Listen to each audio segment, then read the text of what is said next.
Et j'invite donc Sophia Merlot de la BNP, notre partenaire des BFM Awards depuis le début, et Nicolas Dose, l'éditorialiste de BFM Business.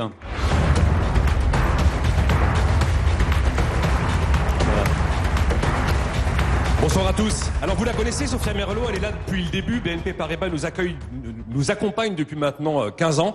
Sauf que ce soir, elle n'est pas exactement la même personne, car elle incarne la première banque d'Europe. Car dans la journée, BNP Paribas est devenue la première capitalisation boursière bancaire en Europe devant l'Espagnol Santander. Félicitations. Merci d'être avec nous. Merci. Ça fait pas mal d'années qu'on se côtoie, Sophia, pas mal d'années qu'on remet ensemble cette saga familiale. Et généralement, la question rituelle était, mais est-ce que les banques prêtent? Est-ce que les banques prêtent? Elle est plus d'actualité, cette question. À tel point que l'autorité de contrôle prudentiel trouve que vous prêtez trop et se demande s'il ne faut pas que vous prêtiez moins.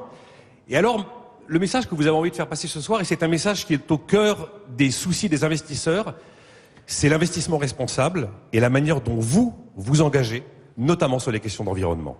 Tout à fait. D'abord, bonsoir à tous et à toutes. Merci en tout cas. Et effectivement, nous sommes très honorés d'accompagner depuis 15 ans les BFM Awards. C'est toujours une manifestation très festive. Vous savez que BNP Paribas, on va dire depuis maintenant 2015, donc on était la première banque internationale à décider de prendre des mesures assez fermes pour ne plus financer des énergies non propres, plus de charbon, plus d'énergie non conventionnelle. Donc c'est des choses qui sont assez fortes et on dirait mesurables. Et nous accompagnons beaucoup plus fortement les énergies renouvelables. Donc ça, c'est au niveau du groupe dans tous les pays du monde. Donc l'engagement pris, vous avez réussi à l'incarner et à le tenir. On l'a incarné et on l'incarne aussi par la demande de nos clients, parce que nos clients privés nous demandent également d'être beaucoup plus offensifs en matière d'investissement dit responsable, parce qu'ils veulent avoir aussi un impact sur la société. Et donc par rapport à ça, nous avons créé avec nos clients, un certain nombre sont dans la salle d'ailleurs, une solution que nous appelons My Impact, qui permet non seulement de décrypter, parce que souvent on ne comprend pas très bien tous les sigles, ESG, SRI, ODD, enfin il y en a beaucoup. Ça vient, voilà, mais on sait que c'est pas toujours évident. Et puis aussi par un petit questionnaire, on essaie de définir leur profil, un profil d'impacteur. Est-ce qu'ils sont plutôt philanthropes ou investisseurs financiers? Et puis surtout, est-ce qu'ils préfèrent investir dans l'environnement, dans l'éducation, dans le climat? Et à partir de là, on compare leur portefeuille d'investissement et si ça ne converge pas, on essaie de rétablir en fonction de nos objectifs.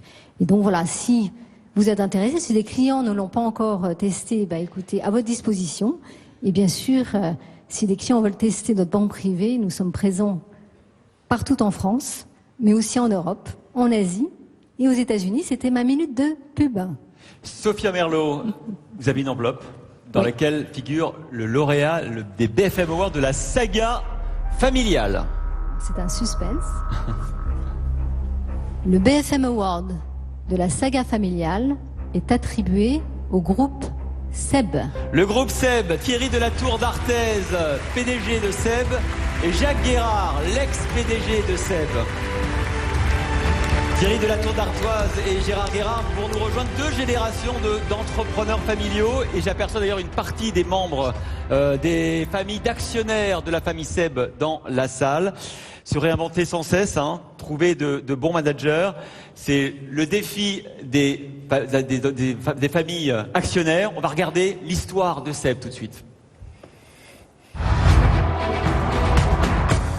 L'histoire de SEB commence en 1857. Antoine Lescure, rétameur ambulant, s'installe près de Dijon pour créer son atelier de ferblanterie. Son fils, puis son petit-fils lui succèdent et mécanisent la production. Ses arrière-petits-fils, eux, vont écrire les contours d'une stratégie qui aujourd'hui encore fait la force de la société, comme l'explique un bon connaisseur du groupe, le financier Philippe Odo. Un des points clés de SEB, c'est sa capacité d'innovation, sa volonté d'investir des produits de qualité, de rendre ce qui était à la fois du luxe, le confort, le rendre accessible au plus grand nombre. Et ça, c'est une politique qu'ils ont mis en œuvre depuis l'après-guerre. Et ça, grâce au soutien d'un actionnariat stable qu'est la famille.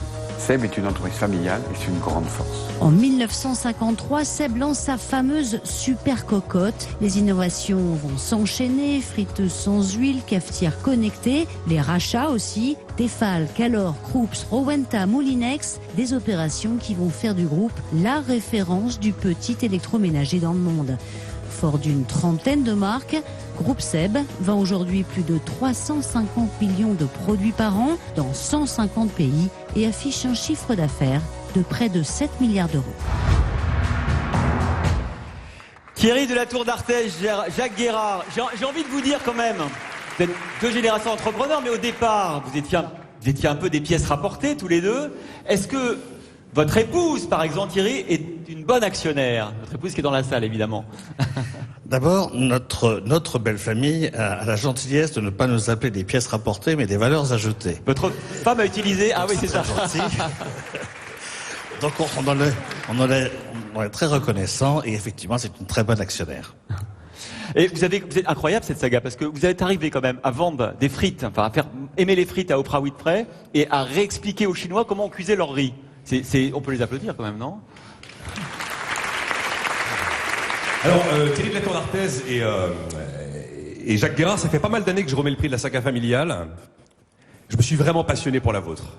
Passionné pour la vôtre. Et alors, je me suis dit, mais comment est-ce qu'on fait pour en arriver là?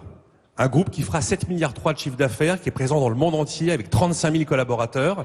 Comment fait-on? J'ai identifié 2 recettes du succès. Vous allez me dire si ce sont les bonnes, s'il en manque une, ou si j'ai vu juste.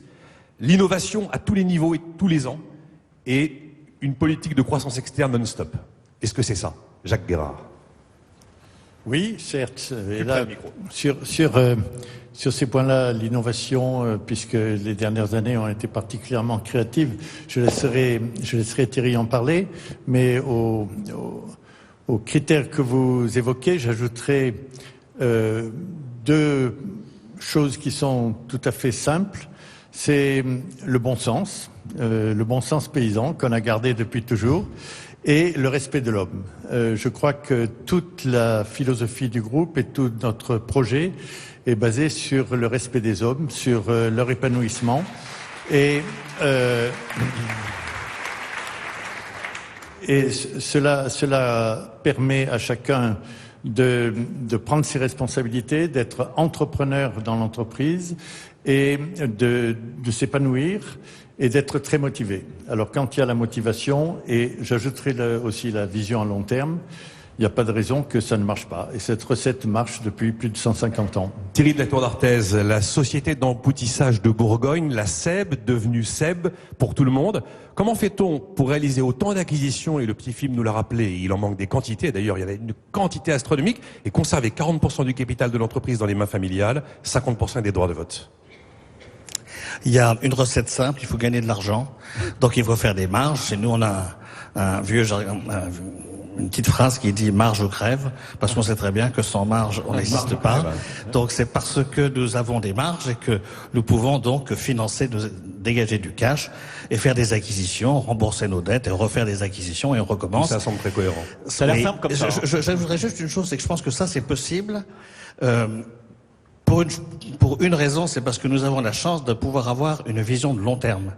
On est évidemment coté à la Bourse de Paris, donc on regarde le cours tous les jours, mais la famille est là depuis 150 ans, et le fait qu'on baisse ou qu'on ne baisse pas, c'est pas ça qui va les faire vendre. Donc ça nous permet de faire des acquisitions aussi dangereuses que Moulinex, quand on a repris Moulinex en 2001, qui était un petit peu casse-figure, ou des acquisitions en Chine qui sont toujours un peu hasardeuses. Et justement, il y a un truc qui m'a frappé quand on regarde comment votre chiffre d'affaires est distribué. Vous réalisez 23% du chiffre d'affaires en Chine. Alors on ne cesse de se désespérer de la Chine, et vous nous démontrez que la Chine c'est possible.